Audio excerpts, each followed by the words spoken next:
What is going on, everyone? We are back in NBA 2K17, back at it with another realistic rebuild challenge, and today we are rebuilding what might be and what probably is the worst roster in the NBA. The Brooklyn Nets, they are not good, and it's going to be hard to rebuild in the time that we're going to be given. So you see last year they went 21-61, and this team is one that has not a lot of assets. They don't have a lot of trade pieces. They don't have a lot of picks. They've actually traded a lot of those away. So as we take a look at the roster here, Jeremy Lin is going to be their point guard, 76 overall. I've been kind of debating back and forth whether that is a position we need to upgrade, but I think we might have to just leave that one alone because there's some major needs elsewhere. Caris LeVert, rookie, 72, is going to be the starting shooting guard.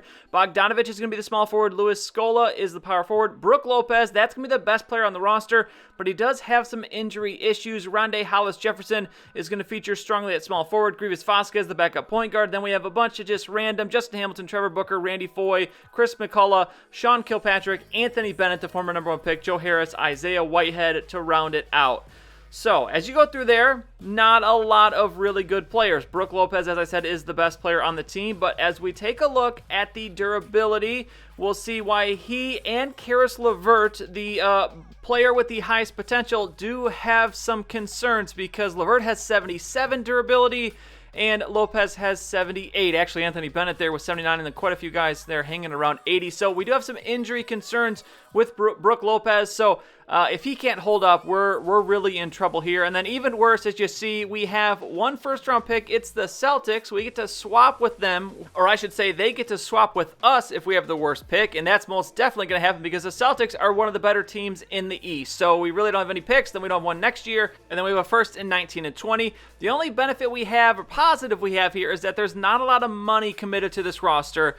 Brook Lopez, the only guy getting over $20 million. He only has one more year left on his deal. So as we start simulating through the first couple months, just to quickly explain how this works. This is a little bit different than the normal rebuild you see on YouTube. We're looking for a realistic rebuild. How might this team actually go about rebuilding themselves? We're not going to be trading for Kevin Durant. Not that we would have the assets to do it, but I'm trying to keep this realistic. So for one, we can only make one major trade a season. And then the second thing is that we only have so long to do this. And again, like the last episode with the Sixers, I'm giving us 2 seasons to rebuild the Nets. And when I say rebuild, for the Nets, I would say that means taking them to the playoffs. If we can make it through the first round, that would be cool. But I'm going to say in 2 years, that's probably the best that we can do. Now, you can see as we've started the simulation here, we are currently 7-14. Not the best start. I did not expect them to do well in comparison when we did the 76ers the last time. They actually had not bad of a start. And the 76ers, as it turns out, not actually that bad of a roster. So the Nets, in comparison, are pretty bad as we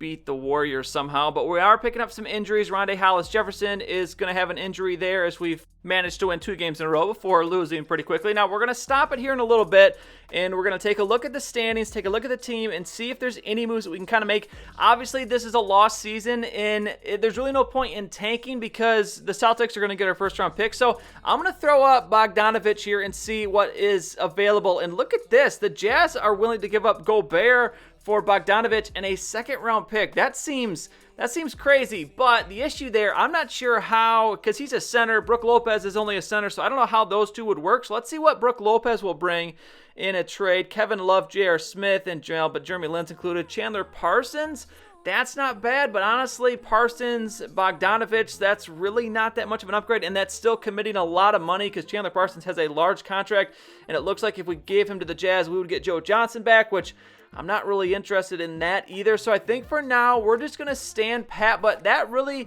Gobert, that really interests me, that possible trade. So we're going to keep that in mind as we'll probably end up making a deal because if things are still really, really bad at the trade deadline, we kind of got to make a deal. But we'll see what we can come up with. I'm not really seeing anything else that's good. We could use maybe a better point guard, but there's not really much getting put out there. Evan Turner, Mo Harkless, that's just too much money to take back. We do have a decent amount of cap room. I think we're something like 30 million clear of the cap, but in today's NBA, that could be used up on one player. So, which also, might I add, most likely with this team, we're probably going to have to build them a lot through free agency because, as I said, we do not really have too many trade pieces, unlike the Sixers or some other teams in the league, to be able to trade anyone away. Brook Lopez is the guy, and as you saw, the offers we were getting for Brook Lopez were not that good, so that's not really comforting. We could throw in a first-round pick, but since the Nets really don't have any picks, they keep trading them away, I don't really want to get rid of them because we kind of need those future picks. So we'll see what happens. Brook Lopez does get a little injury there. Fortunately, we haven't really seen any major injuries. We are 14 now, 15 and 33, 15 and 34. The chemistry's getting up there. We're 13th in the conference, so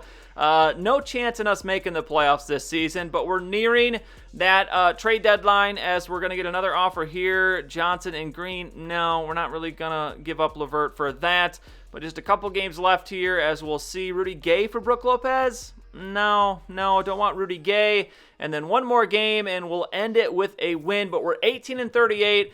And we are way down, somehow not in last. We have the Heat in last, the Magic behind them, and then there we are, the Nets. And you can see the Celtics, yep, having a great season, third in the East, so that pick definitely going to be going to the Celtics. Now, at this point, I think we got to make a trade. I don't want to go through the whole season without making anything. So the Rudy Gobert situation, that really intrigues me. I don't think we can pass up on him. So I'm going to go back. They did want a little bit more. We got to give up Justin Hamilton. We're going to get back a random power forward, and then we have to swap second-round picks. But what I'm going to do, I'm just going to play Gobert and Lopez at the same time. No, they do not really mesh. Neither guy really is a power forward, but I don't want to have Gobert coming off the bench. We might as well get him in there as much as we can so he can develop. And I think we're probably going to try and trade Brook Lopez when we get to the offseason, whether that's during the draft or during free agency. So we're going to keep going here. We actually have a few wins on the board here. We're 26 and 44, 45, 46 as we've now lost 3 games. No cares. LeVert with a pinched nerve. That's just kind of a minor injury. But we're rolling in here the last couple of weeks of the season. You see the fan interest? Not too big there in Brooklyn. We're going to try and change that, though. Chemistry's at 84. And LeVert is going to come back. And it looks like if we lose here and we lose, we're going to finish 12th in the conference. Russell Westbrook's going to be your MVP. Ben Simmons, Rookie of the Year. Brandon Knight, 6th Man of the Year. LeBron, Defensive. And, Hazonia, I think it is. Most Improved Player, Tyronn Lue, Coach of the Year.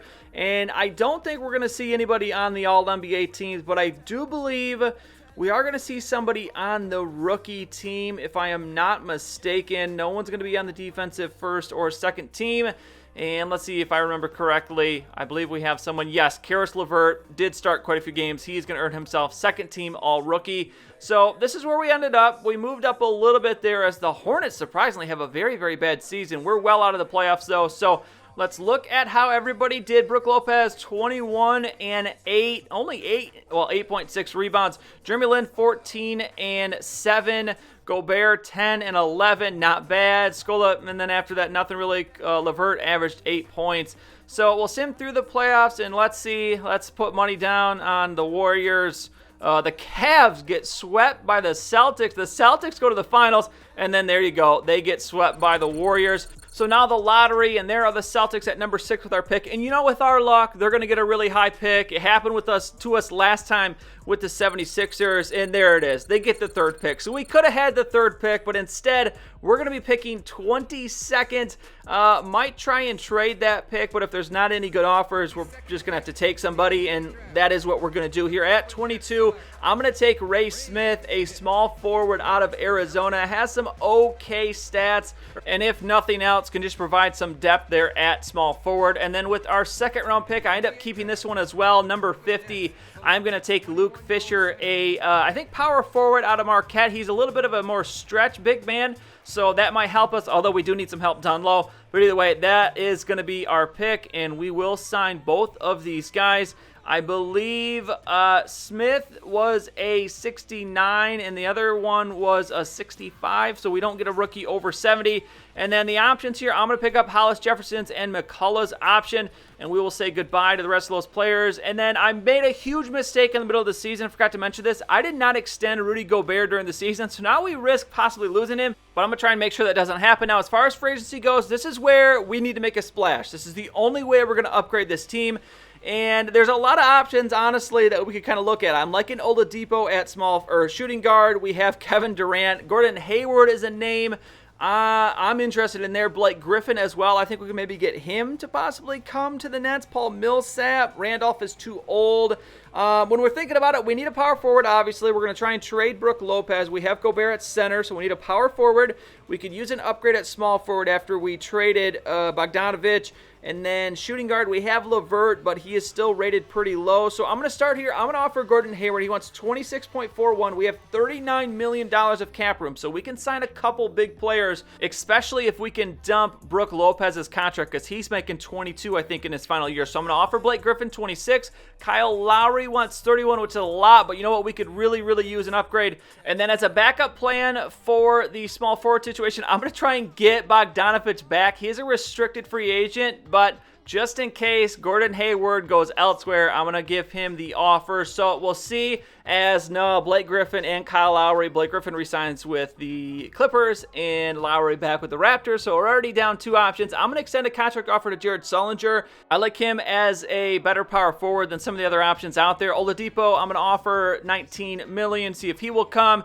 And then Steph Curry, I thought, why not just try and offer him a contract? But as you'll see, the game at least has a bit of some realism in there, as he won't even hear our offer. But this is some good news here, as we have Hayward and Bogdanovic accepting our offers. We're only going to keep one. Bogdanovic was the backup plan. I'm going to take Gordon Hayward, so he is going to be our new small forward and hopefully provide us with that very, very good scoring option that we didn't really have beyond Brook Lopez last year. So Bogdanovic, I'm going to decline. Hayward, you are going to be a net. And then I'm going to advance again, and we have a bit of a situation here as Oladipo is going to accept, but we do not have the money to sign him. So this is the point where we now have to go and dump Brook Lopez's contract. Whiteside being thrown out there. Marvin Williams, not a bad option actually, but this one I like. Willie Cauley-Stein and a top 5 protected first-round pick for Brook Lopez. And the big reason I like this is that Cauley-Stein only makes $3.7 million, so that is a huge salary dump. We will accept that all day.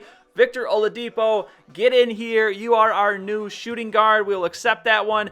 And then I am going to finally, last piece here, we got to re-sign Rudy Gobert. We're able to go over the salary cap with this, so he is going to get exactly what he wants. He will accept that 4-year, $94 million deal. And our free agency is now done. Taking a look at the progression, and it's unfortunate there. Oladipo down 1 overall, but everybody else going up, which is good to see.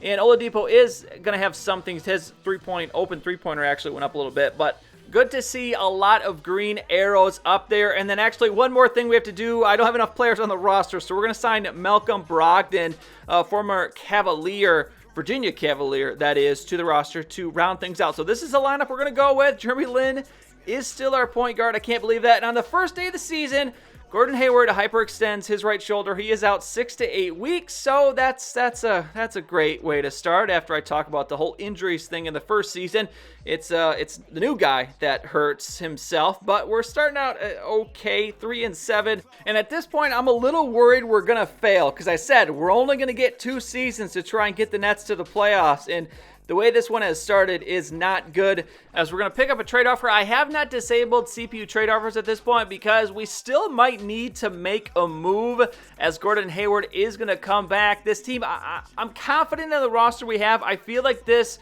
is a team that can make the playoffs, but we're going to hold off, wait till we get around the All-Star break, just in case we have to make a move. As we get through this remainder of December, we actually are doing a little bit better here, 14-12, as we pick up a loss and then another loss. Karis LeVert, day-to-day injury.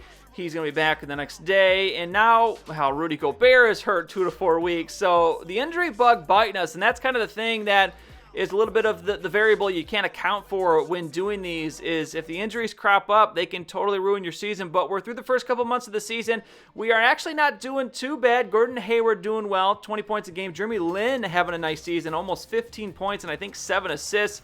And then he gets hurt, day-to-day injury though. But we've managed to get a little bit of a win streak going here. 4 in a row, 5 in a row. There we go. Lin fully healed. We're 4th in the conference. Didn't even notice that. As 6 in a row, can we keep it going? No, the Celtics going to put us back on our place. Gobert fully healthy, so I think everybody fully healthy right now. We got to have a really, really good remainder of January into the All-Star break, as we're still here, 5th in the conference, 6th in the conference after that loss, but still, we're in a playoff position. That's all we can ask for, as Ricky Rubio for Oladipo. That's a horrible trade. Jeremy Lin's going to get hurt again, as 25-18. Can we beat the Warriors? Yeah, we can. We got the Warriors number for some reason. As just a few weeks before the All-Star break, and honestly, I think this might be it. I don't think we're going to need to make a trade unless something crazy happens. I think this is the roster that we're going to roll with here the remainder of the year, and I'm feeling pretty good about making the playoffs. Now, the question's going to be, can we make it out of the first round, as that's not easy to do when you head to the playoffs, but we're looking good. 31-19 now, as we are 4th in the conference, and with a week and about a half remaining until the All-Star break, the trade offers are just rolling in. So I guess it's good that there are some people that want our players, but we'll see how they can do as we 2-game winning streak, make it 3. We're up to 3rd in the conference, as we only got to endure these trade offers for a couple more days. There's a loss to the Wizards, and we will end it with a win. Yes, a win, and we are 3rd in the conference. Look at that, and look at the Sixers, 36-21. The Bulls having themselves a pretty good season. They're 2 games ahead of us, but how about that? The Cavs right there, a lot of teams right up there in that top half. And at this point, I do decide to stand pat. I didn't want to make any trades, even a minor one, to mess with the chemistry. We're at 96 chemistry here. With that win, we're now 2nd in the conference. Not well, and then we lose, we go back down to 4. So you can see how close it is up at the top, as every win and loss, we're shifting a couple positions in the standings. But getting through March here, as this season getting very, very close here. Less than a month to go, and I obviously, we're safe, I think, to make the playoffs. We just have to avoid any major injuries. That really stung us in the 76ers rebuild. We had Kemba Walker go down a week before the season ended, and it completely screwed with our entire playoffs. So we'll see if we can avoid that. As actually, can we stake claim to the #1 position in the East? No, I don't think so, but we will get a win, and we will end up 2nd as Jeremy Lin on the last day gets hurt with a sore knee. I think he'll be able to play through it, though. Kevin Durant is going to be your MVP. Dennis Smith is your Rookie of the Year. It is going to be Brook Lopez, the Kings, 6th Man of the Year, so he's doing well in a Kings uniform coming off the bench. Defensive Player of the Year, Dwight Howard. And the most improved player, Corey Joseph, but he only averaged 9 and 6, so that seems a bit odd. Thought there could maybe be a better option there. And then I don't know if we have anyone show up. I know we don't have anybody on the All-NBA teams. I cannot remember if we're going to have anyone. No, I don't think we do. Second rookie team is nope. So we don't have anybody on any of the All-NBA teams, which is all right because we finished 2nd. The Bulls had themselves, wow, what a second half. They were 11 games clear. But here we go. We're facing off against the Hawks in the first round. And can we just not get embarrassed and get beat as the 2 seed? If we lose this, I'm going to consider this a failure. So please, Nets, don't make me look. Oh, we're down 3-1. You got to be kidding me. We get a win there. 3-3. We get another win. So here we go. Last game. We're going to watch this one go through. Come on, Nets. Come through in the clutch. As it's a close game, headed into the 4th quarter, we're pulling away a little bit, and I think we got it. Yeah, we pulled away there in that 4th quarter, and thank you, Brooklyn Nets, and there it is. I'm calling that a successful rebuild of the Brooklyn Nets. We made it through the first round. We're going to try and continue here as we have an injury to Hollis Jefferson. We are down 2-0, make it 3-0. Now we're going to jump in here and see. Let's see if we can pull one out, and yeah, there we go. We're going to pick up a win here. So that's going to be an easy one. So 3-1 now. Let's see if we can push it back. Can we have another comeback here? Just like the first round, can we come back and take down the Raptors as we head through the 4th quarter? And this one's not looking good, but look at this. We're coming back, and actually, I'm going to slow it down here, and we're going to jump into this one and try and help them get the win. Otherwise, this is going to be our last look in our only in-game look at this Nets team. So we're down 3. And let's see if we can make the comeback here, as it's going to be Lamb, and Damari Carroll wide open hits that shot. So just like that, we're down 5, and things already not looking good for us here. As Hayward with the ball, Jeremy Lin with a wide open 3, and no, Jeremy Lin misses. So things really not looking good now. It's the Raptors on the other end of the floor, and it's Damari Carroll. What the heck is going on as he hits the 3, and this game already over. So here is your last look at the Brooklyn Nets. Jeremy Lin misses another shot. Maybe shouldn't be shooting it with him, as Gordon Hayward the next time down is going to nail the 3. So we're back down to 5. We're actually fighting and staying in this game. We're only down 4 here, as kind of need a foul there. Thank you. Jeremy Lin gets the foul, so we're down. Well, it's 7 now. But here we're actually going to get a 3 from Karis LeVert. So it is going to make it close, but I'm going to spoil it for you. We do end up losing this game. But reflecting on this Nets team in this rebuild, I honestly did not think it was going to be possible to get the Nets back into the playoffs in just 2 seasons. But with the but with the few moves we made, we were able to do it. We didn't need to get rid of half the team. All we had to do, we traded Bogdanovich for Gobert, which I think was the key to this team. Gobert, just a better upgrade as the Raptors end up winning the championship. But Gobert was a better upgrade than Lopez.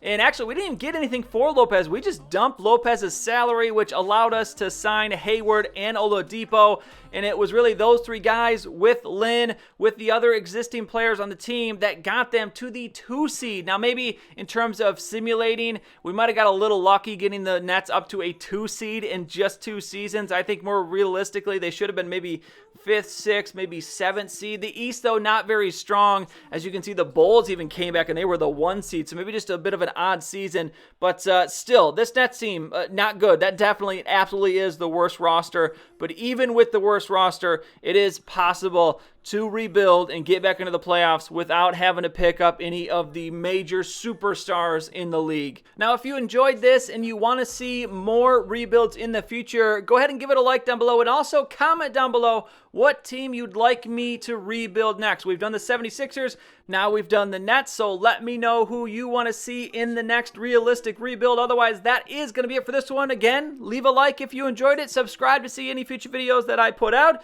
As always, thank you for watching, and I'll see you next time.